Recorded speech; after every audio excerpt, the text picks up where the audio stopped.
비가 내릴 듯한 잿빛 하늘 아래 김윤재는 아파트 주차장 한복판에 멍하니 서 있었다. 손에는 아직 일해서 돌아오지도 못한 듯 헬멧이 들려 있었고 얼굴엔 피곤함보다 더 깊은 상처가 번져 있었다.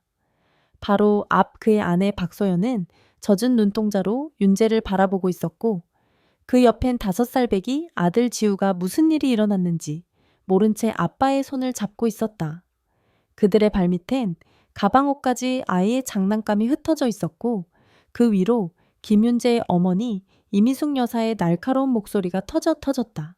이제 됐다 이런 싸가지 없는 며느리는 더는 우리 집에 두고 싶지 않다. 다 들고 나가. 순간 모든 소리가 멎은 듯했다. 윤재는 눈을 깜빡이며 어머니를 바라보았다. 믿기 힘든 일이었지만 현실이었다. 어머니가 진심으로 아내를 내쫓으려 하고 있었다. 소연은 아무 말도 하지 않았다. 그저 조용히 가방을 들고 아이의 옷을 정리하며 바닥에 흩어진 물건들을 하나하나 챙기기 시작했다. 지우는 울 듯한 얼굴로 엄마 어디가? 라고 물었지만 소연은 대답하지 못했다.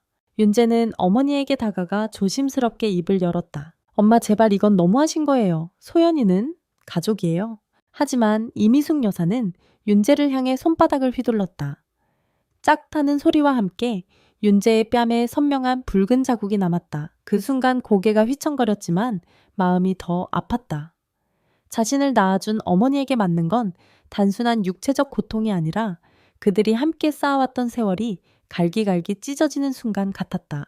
소연은 윤재의 옆으로 다가가 부드럽게 그의 팔을 잡았다. 괜찮아요. 금벼이요.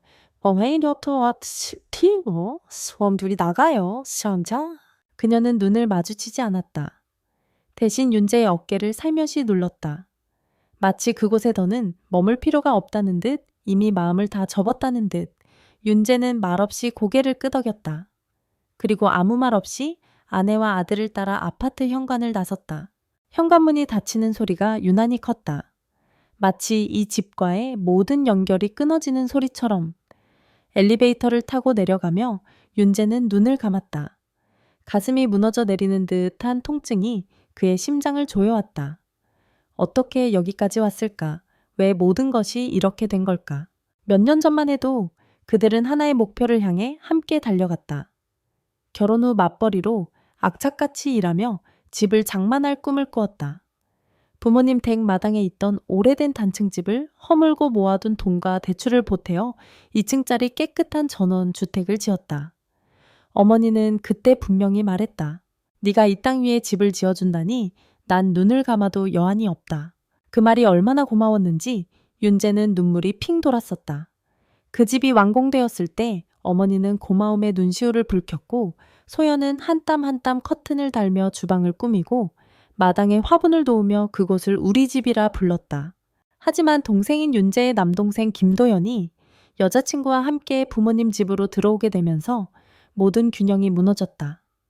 어머니는 도연의 여자친구에게 점점 마음을 주기 시작했고 소연이 무슨 말을 하면 너는 그냥 며느리야.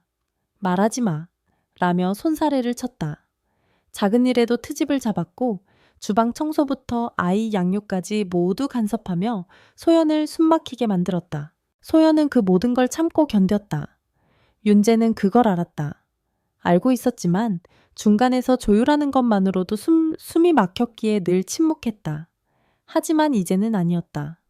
어머니는 아내를 모욕했고 아이 앞에서 아버지를 때렸고 그들을 거리로 내쫓았다. 그날 밤 그들은 서울 외곽의 작은 고시원 같은 원룸에 몸을 눕혔다. 방은 작고 천장이 낮았지만 소연은 묵묵히 바닥을 닦고 이불을 깔고 아이에게 우리 캠핑 온 거야 라며 웃어주었다. 윤재는 말없이 그 모습을 바라보다가 주방 싱크대 옆 의자에 앉아 조용히 한숨을 내쉬었다. 그날 밤 그는 한마디도 잠을 이루지 못했다. 창문 너머로 보이는 어두운 하늘은 마치 그의 마음처럼 무거웠다. 그는 담배를 입에 물고 생각했다. 이게 정말 최선이었을까 더는 물러설 곳이 없었다. 아내는 단 한 번도 큰 소리로 말하지 않았지만 오늘 그 침묵 속의 결심은 그 어떤 외침보다 강했다. 우리 나가요. 그 5글자가 아직도 귓가에서 맴돌았다. 윤재는 눈을 감았다. 그리고 처음으로 자신에게 물었다. 나는 누구를 지켜야 하는가. 그렇게 시작된 원룸 생활은 생각보다 더 조용했고 그 조용함이 오히려 무거웠다. 새벽이 지나고 해가 떠올라도 방 안은 좀처럼 따뜻해지지 않았다. 윤재는 벽 쪽에 놓인 작은 싱크대에서 물을 틀어 얼굴을 씻으며 거울을 바라봤다. 거울 속의 그는 너무나 낯설었다. 눈 밑엔 다크서클이 짙게 내려앉아 있었고 입술은 말라 있었다. 이게 가족을 지키지 못한 남자의 얼굴이구나 라는 자조적인 생각이 머릿속을 떠나지 않았다. 소연은 조용히 아들의 옷을 개고 있었다. 지우는 새벽부터 칭얼댔지만 엄마 품에 안기자 곧 잠이 들었다.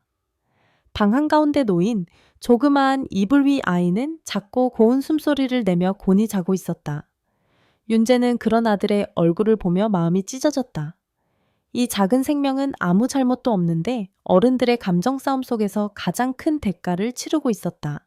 그날 아침 소연은 아무 말 없이 윤재 앞에 따뜻한 미역국과 달걀말이를 내놓았다. 좁은 가스레인지 하나로 정성껏 차린 그 밥상이었지만 그 정성은 윤재의 마음을 후벼 팠다. 윤재는 숟가락을 들지 못한 채 입을 꾹 다물었다. 그러자 소연이 조용히 말했다. 오빠 너무 미안해 하지 마. 난 원래 이런 사람 아니었어. 항상 조용히 참고 넘기던 내가 오늘 그렇게 말한 건 그만큼 내 안에 쌓인 게 많았단 뜻이야. 그 말에 윤재는 고개를 들 수 없었다. 그녀는 그동안 너무 많은 걸 참아왔다. 결혼 후 시댁 살림을 도맡아 했고 어머니의 비난도 묵묵히 받아냈다. 아이를 낳고 키우며 틈틈이 온라인으로 아동복을 팔아보탰고 윤재가 야근으로 늦어도 늘 밥상을 차려주었다. 그런데 그런 그녀가 이제는 웃지 않았다. 울지도 않았다. 대신 침묵 속에서 거리를 두기 시작했다.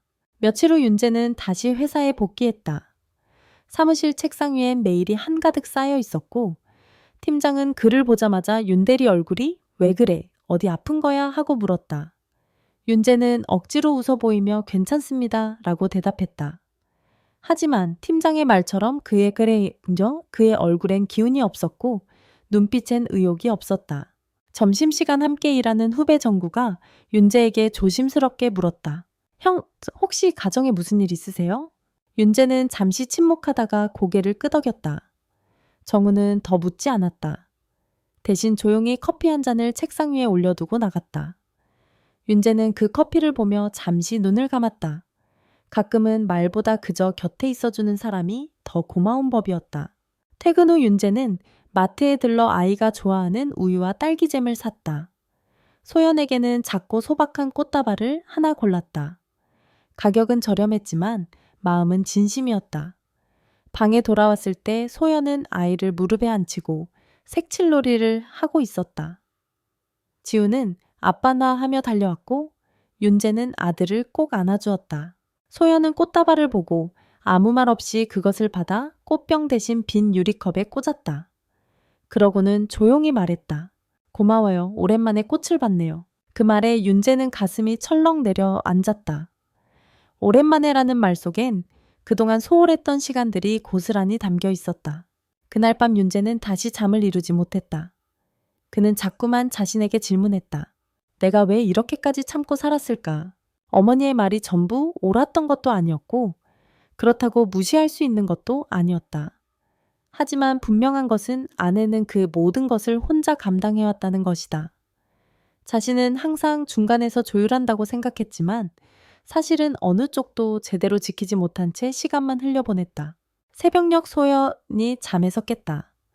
그녀는 조용히 일어나 냉장고에서 물을 마시고 윤재에게 다가왔다. 그리고 조심스럽게 입을 열었다. 오빠 이제는 진짜 생각해야 해요. 우리가 어떤 삶을 살고 싶은지, 계속 이대로 끌려다니며 사는 게 맞는지. 나는 지우를 이렇게 키우고 싶지 않아요. 누구의 눈치를 보며 고개 숙이며 자라는 아이로 만들고 싶지 않아요. 그 말은 윤재의 가슴에 깊이 박혔다. 그는 그녀의 눈을 마주보며 처음으로 정면으로 대답했다. 알겠어. 나도 이제는 제대로 결정해야겠어. 우리 가족이 더는 흔들리지 않도록. 그리고 다음 날 그는 연차를 내고 혼자 법률 상담을 예약했다. 그날 아침 윤재는 분주히 준비를 마치고 집을 나섰다. 소연은 조용히 도시락을 건넸다. 전날 밤 늦게까지 만든 김밥이었고 도시락 위에는 작은 메모가 붙어 있었다. 오늘도 잘 다녀와요. 말은 없어도 믿어요. 짧은 문장이었지만 그 속엔 묵직한 믿음과 간절함이 담겨 있었다. 법률 상담소는 종로구 한복판의 작은 건물 5층에 있었다. 윤재는 엘리베이터 앞에서 몇 번이나 손에 땀을 쥐었다 폈다. 마음이 복잡했다. 가족 간의 문제를 법률로 다룬다는 게 어쩐지 큰 죄를 짓는 기분이었기 때문이다. 하지만 동시에 이런 방법밖엔 없다는 것도 알고 있었다. 소연의 눈물 없는 침묵이 그것을 말해주고 있었기에. 변호사는 중년의 남성이었다. 말수가 적었고 윤재의 이야기를 묵묵히 들었다. 윤재는 가능한 한 차분히 말했다. 자신과 아내가 어떻게 돈을 모았는지, 어떤 각오로 시골집을 허물고 새 집을 지었는지, 어머니가 어떻게 바뀌었는지, 그리고 결국 어떤 이유로 가족이 집에서 쫓겨났는지. 말을 마친 후 변호사는 고개를 끄덕이며 물었다. 토지 명의는 어머님 단독이시고 건축비는 전액 본인 부부가 부담하신 거 맞죠? 윤재는 작게 한숨을 쉬며 대답했다. 네, 모든 자료도 있습니다. 은행 대출 기록, 입금 내역, 자재 구입 영수증까지요. 변호사는 조용히 고개를 끄덕이며 말을 이었다. 법적으로는 땅과 건물이 일체화되어 있으므로 어머님 명의가 우선입니다. 그러나 명확한 입증 자료가 있다면 건축비 일부에 대한 권리는 주장할 수 있습니다. 원만한 해결을 원하신다면 협의를 시도하시고 불가하다면 민사 절차를 밟아야겠네요. 윤재는 순간 숨이 막혔다.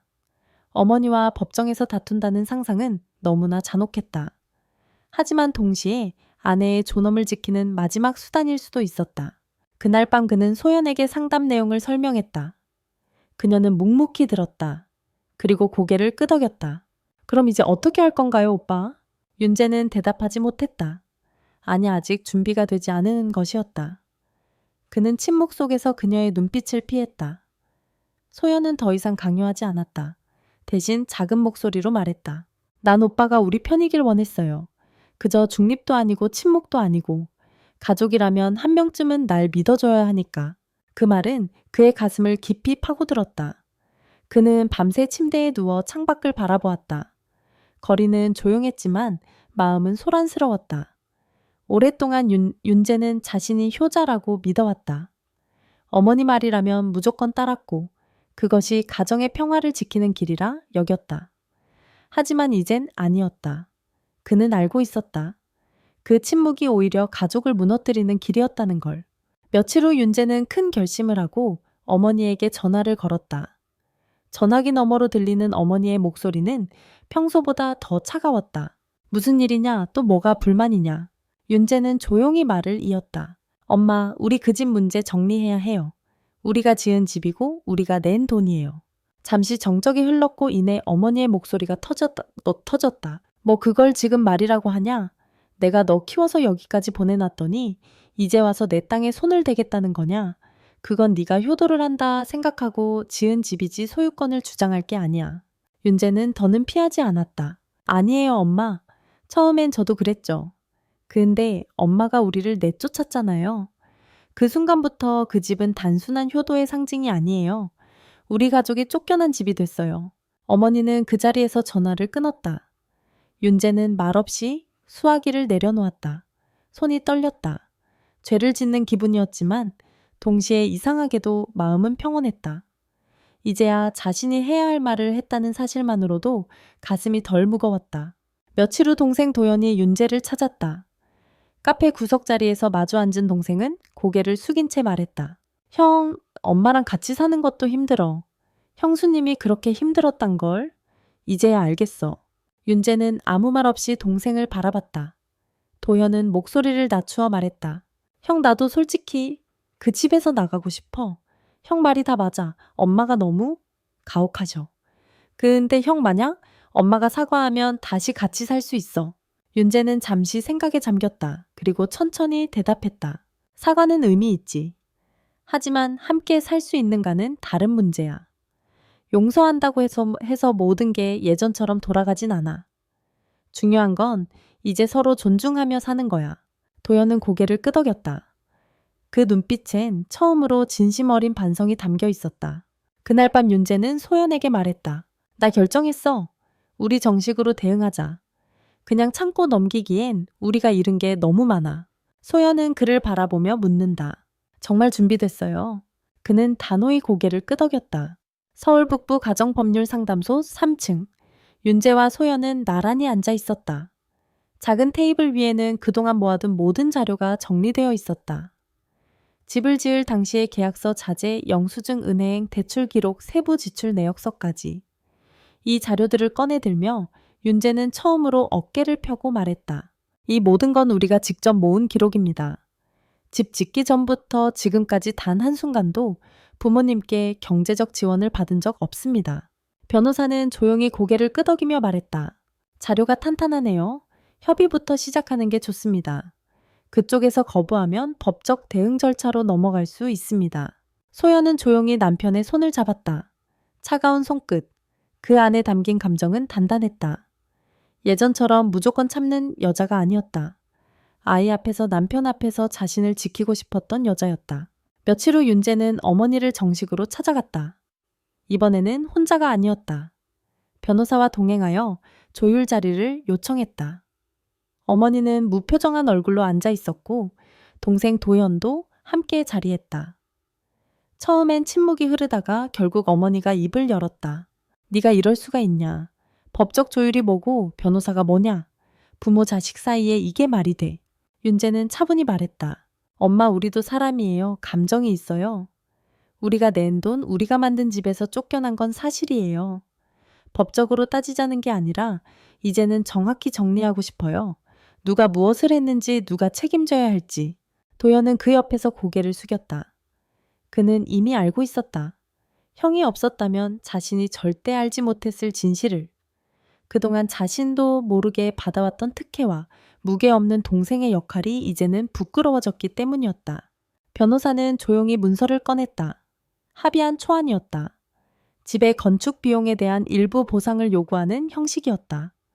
어머니는 그 문서를 보는 순간 손등으로 탁 쳐서 밀쳐냈다. 필요 없어. 다 가져가.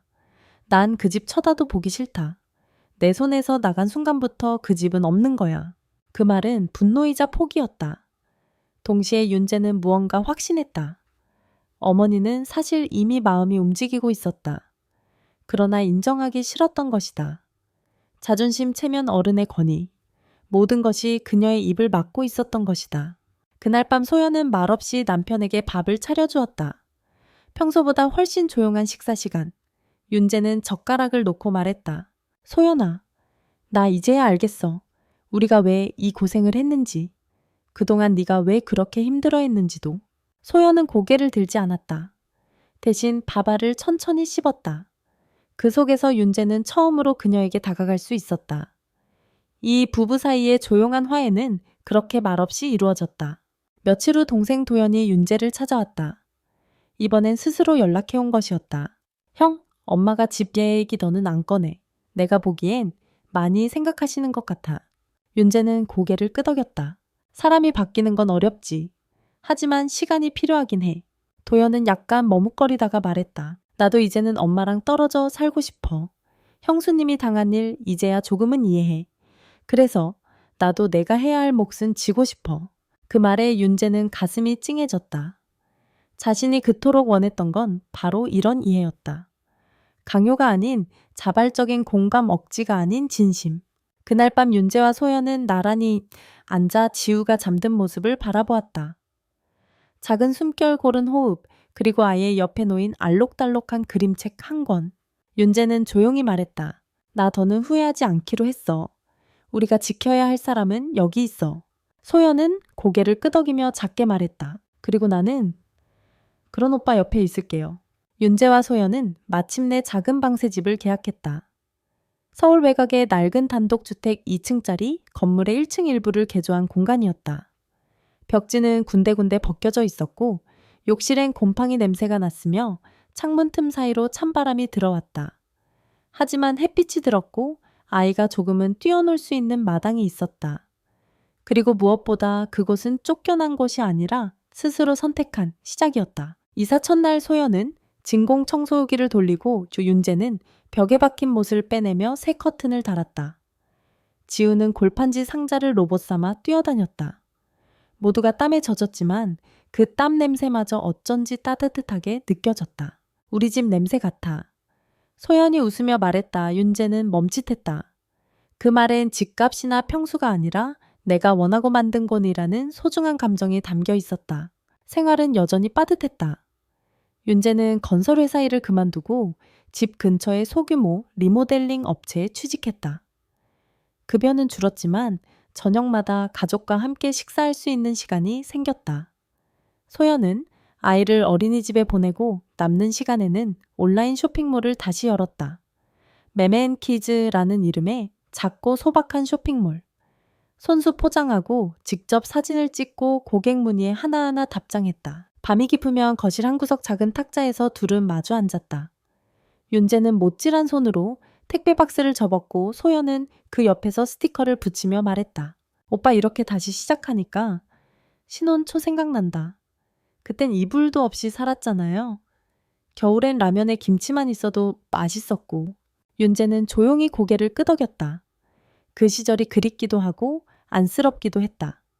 그리고 무엇보다 지금 다시 그 시절로 돌아가도 좋다고 느낄 만큼 아내와 함께 있다는 것이 다행이었다. 하루는 지우가 유치원에서 그림을 하나 들고 왔다. 우리 집이라는 제목, 크레파스로 그린 조잡한 그림 속엔 네모난 집, 작은 정원, 그리고 한 가족이 웃고 있었다. 이게 우리 집이야 윤재가 묻자 지우는 해맑게 대답했다. 응, 여긴 내가 그린 내 방이야. 그리고 이건 엄마가 웃는 모습, 아빠는 일하고 있지. 그림을 보던 소연은 잠시 말을 잇지 못했다. 아이의 눈에 비친 그 작은 방이 집안으로 자리 잡았다는 사실이 그녀의 가슴을 벅차게 만들었다. 비록 벽지는 낡았고 수도꼭지에서 물이 새지만 그 공간이 가족에게 안식처가 되었음을 확인하는 순간이었다. 그러던 어느 토요일 오후 햇살이 따뜻하게 방 안을 감쌌고 윤재는 마당에서 고장난 자전거 바퀴를 고치고 있었다. 소연은 창틀에 새 화분을 놓고 있었고 지우는 마당에 분필로 무지개를 그리고 있었다. 그때였다. 대문 쪽에서 인기척이 들렸다. 어머님이다. 소연이 창밖을 보며 중얼거렸다. 윤재는 손에 들고 있던 렌치를 놓고 고개를 들었다. 정말이었다. 이미숙 여사가 검정색 모자를 눌러쓰고 작은 보따리를 들고 대문 앞에 서 있었다. 그 순간 시간이 멈춘 듯 했다.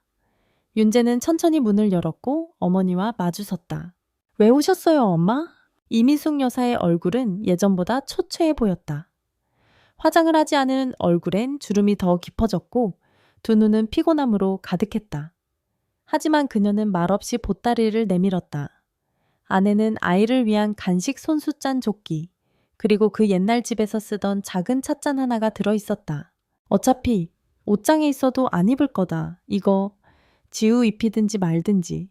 말투는 여전히 거칠었지만 그 속엔 어딘지 모를 후회가 배어 있었다. 지우가 안에서 엄마를 발견하고 문 밖으로 달려나왔다. 할머니. 아이는 망설임 없이 그녀를 안았다. 이미숙은 그 자리에 얼어붙었다. 그리고 천천히 아이를 쓰다듬으며 말했다. 그래, 잘 지냈니? 그 순간 윤재는 옆에서 묵묵히 아내를 바라봤다. 소연은 한 걸음 물러서서 상황을 지켜보고 있었다. 말은 없었지만 얼굴엔 조심스러운 경계가 엿보였다. 그날 저녁 어머니는 방에 들어오지 않았다. 대문 앞 의자에 앉아 한참을 있다가 말없이 돌아갔다. 다만 문을 닫기 전 조용히 말했다. 이상하게도 너희 집이 좀 따뜻해 보이더라. 그 말은 길지 않았지만 윤재와 소연에게 큰 울림이었다. 그날 밤 윤재는 오래도록 잠들지 못했다. 소연은 말없이 옆에서 이불을 덮으며 말했다. 아직 끝난 건 아니에요. 하지만 시작은 한 걸음이면 충분하니까요. 윤재는 그녀의 손을 잡았다. 거친 손이 부드러운 손을 감쌌다. 그리고 그 밤 작지만 분명한 희망이 작은 방 안을 감싸고 있었다. 그날 이후 어머니는 가끔씩 짧게 들렀다 사라지기를 반복했다. 말수가 줄었고 목소리의 기세도 예전만 못했다. 그저 지우를 보고 간식 하나 쥐어주고 아이가 그린 그림을 받으면 조용히 돌아갔다. 그러나 윤재는 느낄 수 있었다. 어머니가 이제는 혼란스러워하고 있다는 것을. 그 모든 행동 하나하나가 자존심과 후회 사이에서 갈팡질팡하는 신호 같았다. 소연은 그런 방문에도 여전히 조심스러웠다. 인사는 건넸지만 결코 먼저 마음을 열지 않았다.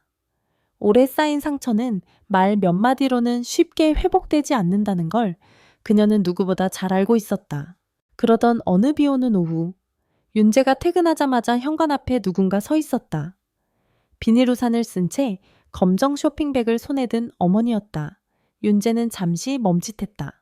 엄마, 왜 비 오는 날? 어머니는 말없이 신발을 벗고 안으로 들어왔다. 소연은 거실에서 지우의 공룡 장난감을 정리하다가 그녀를 보고 잠시 손이 멈췄다. 물 좀 드릴게요. 소연이 주방으로 향했고 윤재는 어머니를 거실 의자에 앉혔다. 어머니는 젖은 쇼핑백에서 두툼한 서류 봉투를 꺼냈다. 손이 조금 떨리고 있었다. 이거 너 가져가라. 옛날에 너희가 집 짓고 남긴 자료 내가 챙겨놨다. 윤재는 그 서류를 받아 펼쳤다. 거기엔 도면 사본 자재비 내역 대출 계약서, 사본 건축 허가서 등 모든 자료가 정리되어 있었다. 그중엔 윤재의 필체로 쓴 각종 확인서까지 있었다. 그는 한 장 한 장 넘기며 숨이 막히는 듯했다. 왜 지금 이걸? 어머니는 말없이 또 다른 봉투 하나를 꺼냈다. 이번에는 얇은 봉투였다. 안에는 송을씨로 쓴 한 장의 종이가 들어있었다. 나는 이미숙은 동 실선 10번지 단독주택 건물의 건축 비용 일체가 아들 김윤재 부부의 자금으로 지어진 것임을 인정하며 향후 해당 건물에 대한 소유권 또는 분할을 요구하지 않을 것을 서약합니다. 2023년 11월 서명 이미숙. 윤재는 손끝이 떨렸다. 어머니는 다시 입을 열었다. 집 뺏겠다는 거 아니야? 아니야, 그냥 정리하자. 나도 더 이상 끌고 가기 싫어. 소연이 물잔을 놓고 조용히 그 말을 들었다. 그 순간 그녀는 조용히 입을 열었다. 감사합니다, 어머니. 저희는 그 집을 요구하지 않아요. 다만 앞으로 저희를 쫓겨난 사람처럼 이야기하진 않으셨으면 해요. 제 아이가 자라면서 그런 얘기를 들어야 한다면 그건 너무 아픈 일이에요. 어머니는 눈을 피했다. 그러고는 천천히 자리에서 일어섰다. 우산을 들기 전 현관 앞에서 다시 한번 멈췄다. 나이 먹고 괜히 고집만 늘었지.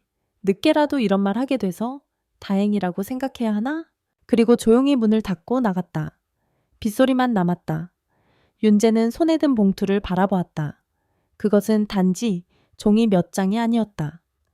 어머니가 스스로 내려놓은 자존심이었고 아들의 가족에게 건넨 가장 조심스러운 사과였다. 그날 밤 소연은 별말 없이 이불을 개고 지우를 재웠다. 윤재는 거실에 혼자 앉아 봉투 속의 종이를 다시 꺼내보았다. 송을씨의 서툰 곡선 하나하나에서 어머니의 마음이 읽혔다. 소연아. 소연이 고개를 돌렸다. 고맙다. 오늘 그렇게 말해줘서. 소연은 작게 웃었다. 아직 끝난 건 아니에요. 하지만 엄마도 이제는 조금씩 내려놓고 계신 것 같아요. 우리도 조금씩 나아가면 돼요. 그날 밤 윤재는 처음으로 깊은 잠에 들었다. 꿈속에서도 그는 서류 봉투를 들고 있었다. 하지만 그것은 무거운 짐이 아니라 어쩌면 새로운 시작의 열쇠 같았다. 봄이 차여오기도 전 윤재는 동네 공인중개사 사무실을 찾았다. 집 근처는 무리였고 조금 외곽으로 눈을 돌렸다.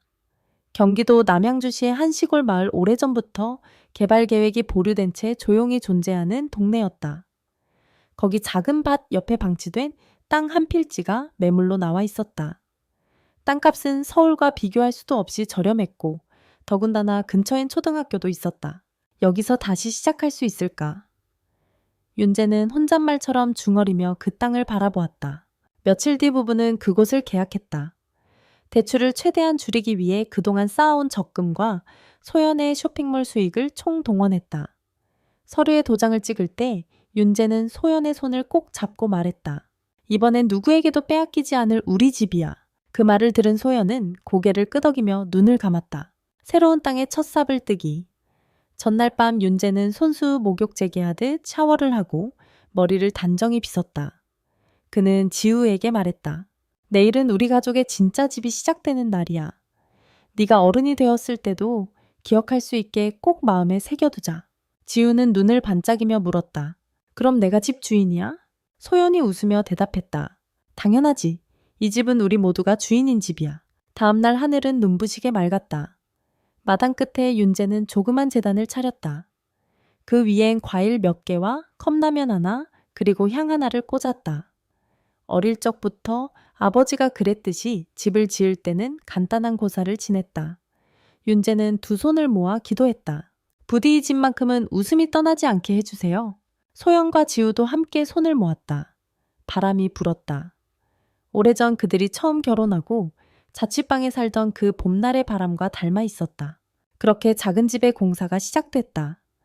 윤재는 퇴근 후 매일 현장을 찾았다. 벽돌 하나라도 직접 만지고 싶었다. 주말이면 소연도 도시락을 싸서 함께 나왔다.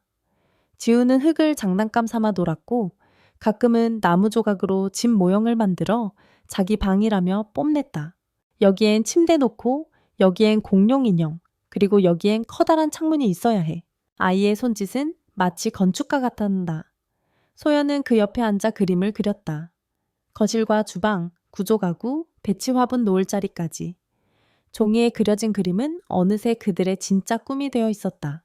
어느 날 오후 한창 목재를 나르던 윤재는 앞문 쪽에서 낯익은 그림자를 발견했다. 이미숙 여사였다. 이번에도 아무 예고 없이 나타난 그녀는 손에 비닐봉지를 들고 있었다. 윤재는 멈칫했다. 엄마? 그녀는 아무 말 없이 땅바닥을 한번 쓱 둘러보았다. 그냥 한번 와봤다. 얼마나 됐나 궁금해서. 소연은 조금 놀란 듯 뒤편에서 멈췄지만 이내 조용히 나와 인사를 건넸다. 어서 오세요, 어머니. 더우시죠? 물 좀 드릴게요. 이미숙 여사는 마침내 나무 상자에 털썩 앉았다. 지우는 뛰어와 할머니 품에 안겼다. 그녀는 잠시 아이를 안고 있다가 소연을 바라보며 조용히 입을 열었다. 그날 내가 좀 심했지. 아니 많이 심해지 했어. 네가 나가던 날. 지우가 나를 안 보고 울던 게 지금도 귀에서 맴돌아. 순간 공기가 정지한 것 같았다. 소연은 멍하니 서 있다가 조용히 고개를 숙였다. 윤재는 말없이 아내의 어깨에 손을 얹었다. 이미숙은 계속 말했다. 내가 무조건 옳다고 생각했어. 며느리는 시어머니 말 듣는 게 당연하다고. 근데 너도 너만의 방식으로 우리 지우 잘 키우고 있더라.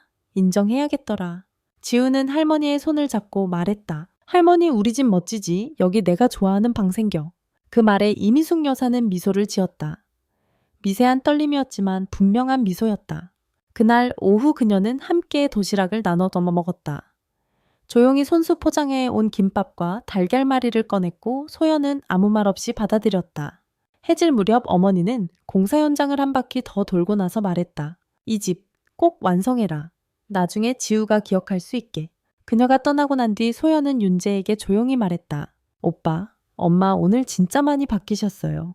윤재는 고개를 끄덕였다. 우리 집만 바뀐 게 아니라 우리 가족도 조금씩 달라지고 있어. 그 말은 그날 저녁 햇살이 사라지고 별이 떠오를 때까지 마음속에 오래 남았다. 그리고 그날 밤 그들은 처음으로 서로를 꼭 껴안고 잠들었다. 벽도 지붕도 없는 공사 중인 집에서. 하지만 그 어떤 궁전보다 따뜻한 우리의 집이었다. 집은 하나둘씩 윤곽을 드러냈다. 바닥은 시멘트에서 나무로 바뀌고 벽은 단열재 위에 순백색 도장이 칠해졌다. 창문 틀엔 밝은색 커튼이 달리고 마당에는 소연이 고른 작은 나무들이 줄지어 심어졌다. 매일매일 조금씩 달라지는 풍경을 보며 윤재는 마음속 깊이 처음 느끼는 감정을 안았다. 이제야 내 집을 짓는구나. 마무리 공사가 끝날 무렵 소연은 작은 수첩을 꺼내 조용히 말했다. 오빠 우리 조촐하게라도 입주식해요. 누가 오든 안 오든 이 집 처음 여는 날은 같이 밥 먹고 웃는 날이면 좋겠어요. 윤재는 그 말을 듣고 곧바로 고개를 끄덕였다. 그래, 잔치보다 따뜻한 밥 한 끼면 돼. 소연은 정성껏 초대장을 썼다. 송글씨로 쓴 작은 종이들, 어머니 도연 부부, 그리고 이웃 몇 명. 초대장엔 작지만 진심을 담은 한 끼 함께 해주세요 라고 적혀 있었다. 드디어 입주식 날. 아침부터 소연은 부지런히 전을 부치고 된장국을 끓이고 밥솥을 돌렸다. 윤재는 마당에 접이식 테이블과 의자를 펼쳤다. 지우는 자기 방을 이리저리 뛰어다니며 벽에 붙인 공룡 스티커를 자랑하느라 분주했다. 할머니 오면 보여줄 거야. 여기 공룡 왕국이야. 점심 무렵 어머니가 도착했다. 검은색 바람막이 차림에 손에는 직접 담근 나물 반찬과 떡이 담긴 상자가 들려 있었다. 이번엔 아무 말 없이 집 안으로 들어와 식탁에 놓으며 말했다. 이건 내 몫이야. 자리가 있겠니? 니? 소연은 미소 지으며 대답했다. 물론이죠, 어머니. 항상 준비되어 있어요. 조금 뒤 도연 부부도 도착했다. 조심스러운 분위기였지만 그 속엔 묘한 기대와 편안함이 섞여 있었다. 모두가 둘러앉은 작은 식탁, 잡채, 김치전, 고등어조림, 그리고 된장국, 화려하지 않지만 따뜻한 밥상. 처음엔 어색한 정적이 감돌았지만 지우가 입을 열며 모든 것을 바꾸었다. 이거 할머니가 해주신 떡이야. 진짜 맛있어. 엄마, 우리 매주 이거 먹으면 안 돼. 어머니는 살짝 웃었고 소연도 고개를 끄덕이며 떡을 입에 넣었다. 그 모습에 윤재는 조용히 젓가락을 들었다. 그리고 어느새 대화가 조금씩 이어졌다. 도연아, 너희는 요즘 어때, 형수님? 여기 인테리어 진짜 잘하셨네요. 어머니는 마당을 한번 훑어보며 말했다. 예전에 내 아버지랑 고향집 지을 때 생각난다. 그땐 못 하나 박는 것도 설렜었는데. 소연은 그 말을 들으며 조심스럽게 말했다. 저도 그랬어요. 공사 현장 냄새가 이제 좋게 느껴질 줄 몰랐어요. 잠깐의 침묵. 그리고 어머니가 조용히 입을 열었다. 네가 나한텐 너무 좋은 며느리였다는 걸 인정하는데 참 오래 걸렸다. 그 말에 식탁 위의 공기가 달라졌다. 도연도 그의 아내도 놀란 듯 고개를 들었다. 윤재는 순간 말을 잊었다. 소연은 살짝 미소 지으며 고개를 숙였다. 늦지 않았어요, 어머니. 저도 엄마 같은 분을 이해하려면 시간이 더 필요했을 거예요. 그날 오후 모두가 식사를 마친 후 지우가 커다란 목소리로 외쳤다. 이제 이 집은 웃는 집이야. 싸우는 집 아니야. 모두가 그 말에 웃었다. 어른들이 하지 못한 진심을 아이가 대신 전한 듯했다. 어머니는 손자에게 다가가 조용히 안아주며 말했다. 그래, 우리 지우가 맞았어. 이젠 웃는 집이야. 해가 저물 무렵 사람들은 하나둘 돌아갔고 집엔 조용한 평화가 찾아왔다. 윤재와 소연은 베란다에 나란히 앉아 해지는 하늘을 바라보았다. 오늘 꿈 같았어요. 소연이 말했다. 윤재는 그녀의 손을 잡았다.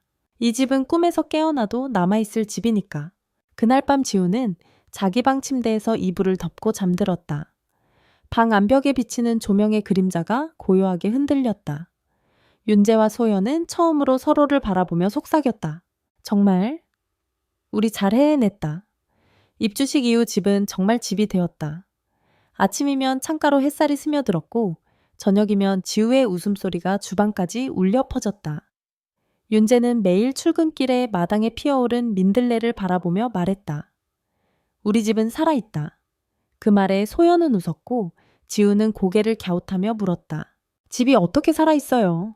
윤재는 아이의 머리를 쓰다듬으며 말했다. 사람이 웃고 사랑하고 이야기를 나누면 그게 바로 살아있는 집이야. 지우는 그 말을 기억해두겠다는 듯 고개를 크게 끄덕였다. 하루는 지우가 유치원에서 작은 수첩을 들고 왔다. 우리 가족이라는 주제로 각자 가족 소개를 적는 과제였다. 지우는 삐뚤빼뚤한 글씨로 썼다. 우리 집은 엄마가 따뜻하고 아빠가 힘이 세고 나는 웃음이 많아요. 할머니는 조용하지만 간식은 많이 줘요. 소연은 수첩을 읽으며 눈가가 촉촉해졌다. 조용하지만 간식을 많이 준다. 예전 같았으면 상상도 못할 표현이었다. 어머니는 매주 일요일이면 나물을 무쳐오거나 손수 만든 떡을 싸왔다. 말은 없었지만 매번 뭔가를 챙겨오는 모습에서 그녀 나름의 방식으로 가족에게 다가오고 있음을 느낄 수 있었다.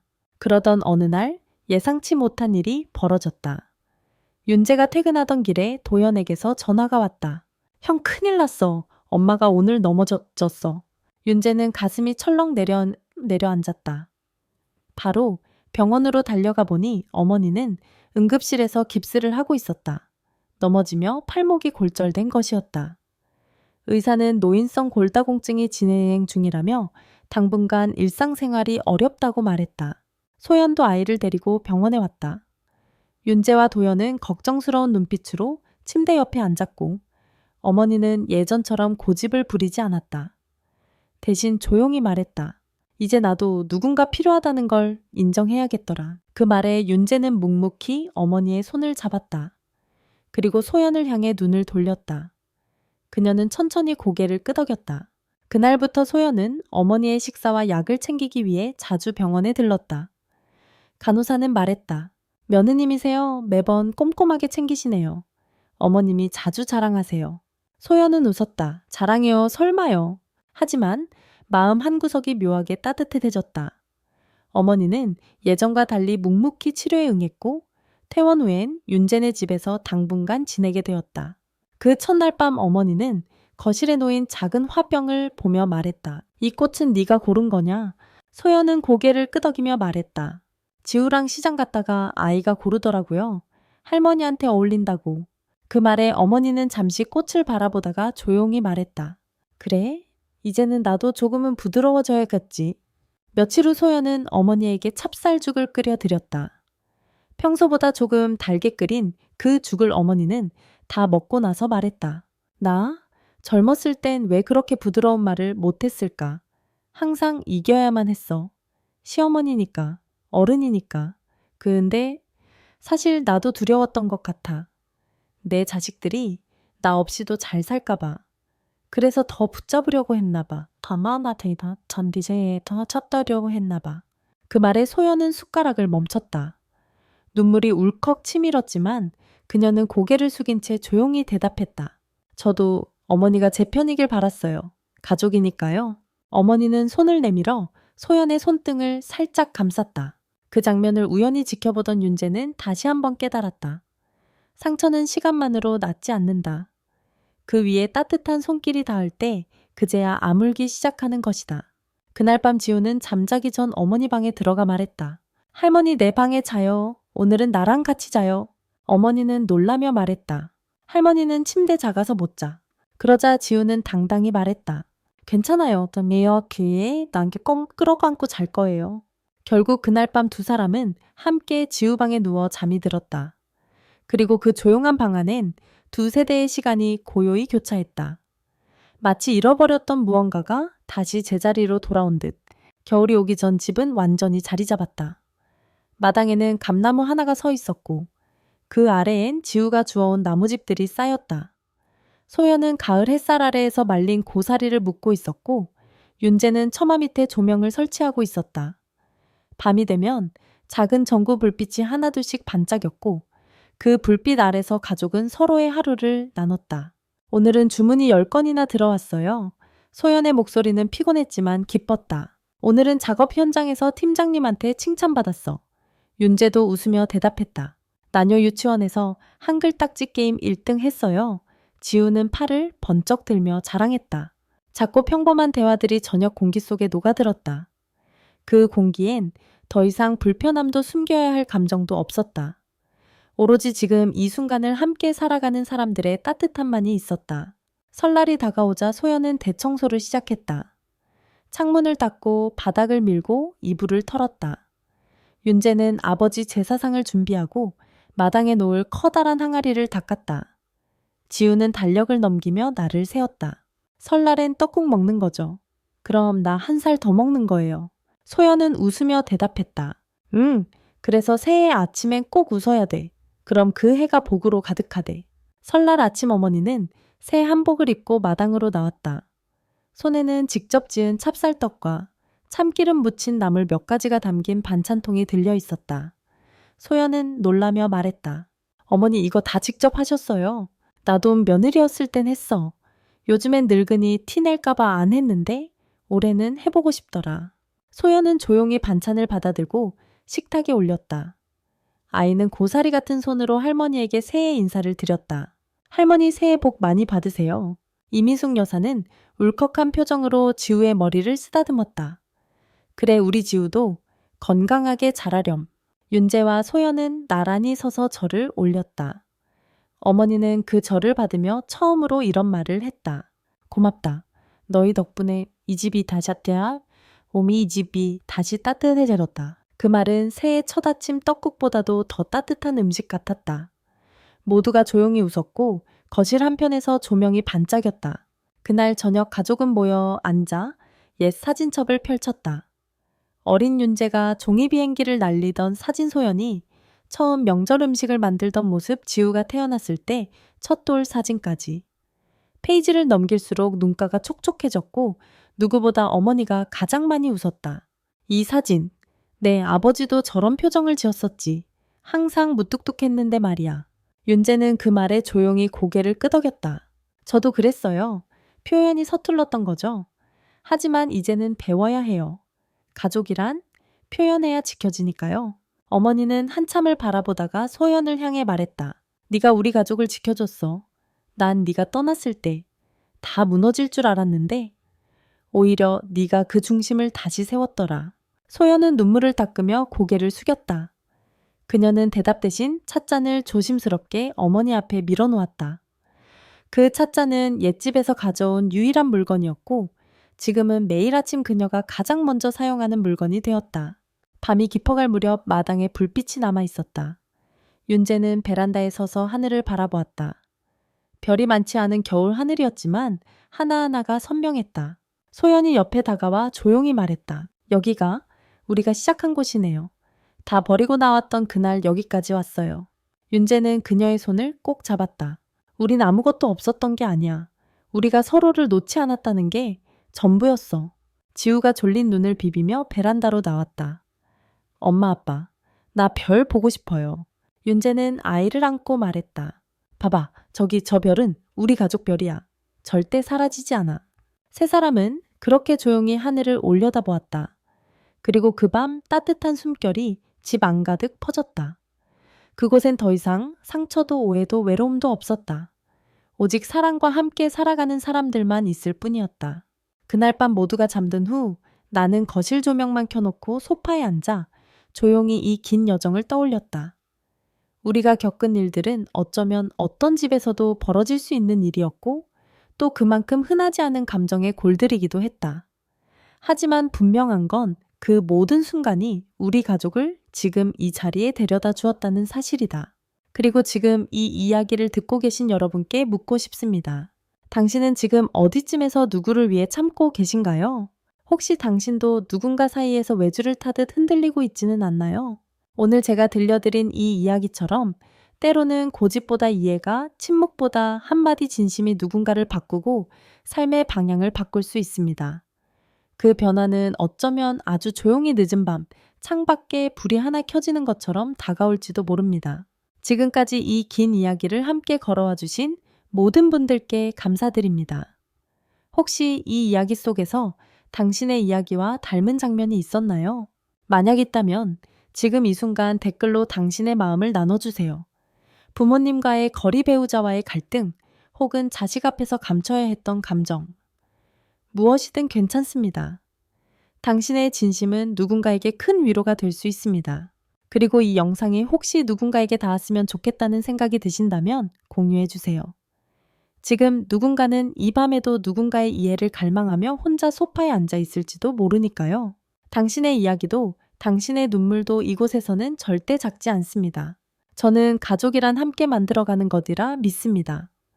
피보다 진심이 법보다 말 한마디가 더 큰 울타리가 되어주는 그런 가족 말이에요. 좋아요, 구독 알림 설정도 잊지 마세요.